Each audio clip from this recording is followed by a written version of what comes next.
शहराची खबरबात या बातमीपत्राचे प्रायोजक आहेत Mac care super speciality hospital Ahmednagar.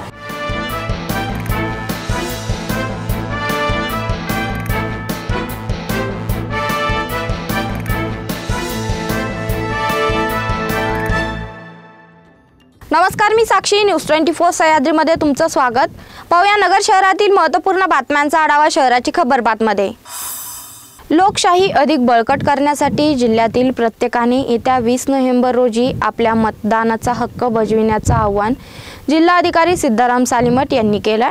तहसील कार्यालय अहिल्यानगर येथे टपाली मतदान सुविधा केंद्रावर आपल्या मतदानाचा हक्क बजावल्यानंतर सिद्धाराम सालीमठ यांनी मतदारांना मतदान करण्याचं आवाहन केलं। ते म्हणाले, लोकशाही अधिक बळकट व सक्षम करण्यासाठी प्रत्येकाच्या मताला महत्त्व आहे।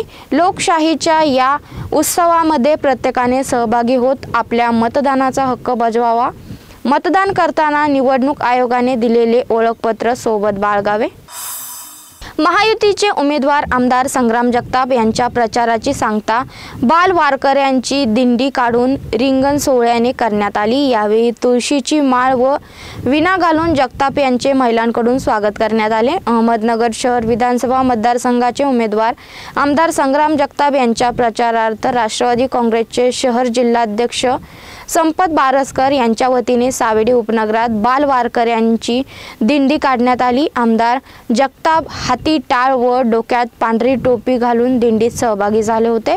भिस्तबाग महालापासून निघालेली दिंडी भिस्तबाग चौकात दाखल झाली।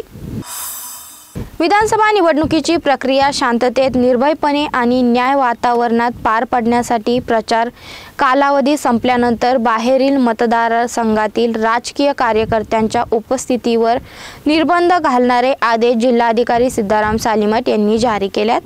प्रचार संपल्यानंतर मतदारसंघात कोणताही प्रचार होऊ नये यासाठी मतदारसंघाचे मतदार नसलेल्या आणि मतदारसंघाच्या बाहेरून आलेल्या राजकीय कार्यकर्त्यांना त्या मतदारसंघात उपस्थित राहता येणार नाही। बाहेरील कार्यकर्त्यांची सतत उपस्थिती मुक्त व निपक्ष मतदानावर परिणाम करू शकते।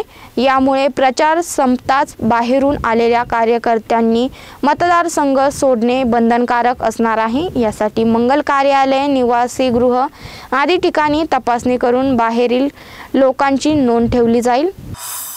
विधानसभा निवडणुकीसाठी बुधवारी मतदान होत आहे। मतदान प्रक्रिया सुरळीत पार पडावी, कायदा सुव्यवस्थेचा प्रश्न निर्माण होऊ नये यासाठी अहिल्यानगर शहरासह जिल्हाभरात मोठा पोलीस बंदोबस्त तैनात करण्यात आला आहे। बंदोबस्तासाठी सुमारे 4000 पोलीस अधिकारी व कर्मचारी तसेच 3600 होमगार्ड तैनात करण्यात आलेत, अशी माहिती आज पोलीस अधीक्षक राकेश ओला यांनी पत्रकार परिषदेत दिली आहे। अहिल्यानगर शहरातील सर्व मतदान केंद्रात महापालिकेच्या घनकचरा व्यवस्थापन विभागातर्फे साफसफाई करण्यात आली आहे। मतदान केंद्रात आवश्यक दुरुस्तीची कामे करण्यात आली आहेत। तसेच दिव्यांग मतदारांसाठी व्हीलचेअर, मतदारांसाठी पिण्याच्या पाण्याची व्यवस्था करण्यात आली आहे। उद्यान विभागामार्फत मतदान केंद्राच्या परिसरातील वाढलेले गवत काढण्याचं काम सुरू आहे। विद्युत विभागामार्फत आवश्यक दुरुस्ती, विद्युत व्यवस्था करण्यात आली आहे। शहराची खबरबातमध्ये इथेच थांबतोय। तुम्ही पात्रा न्यूज 24 सह्याद्री।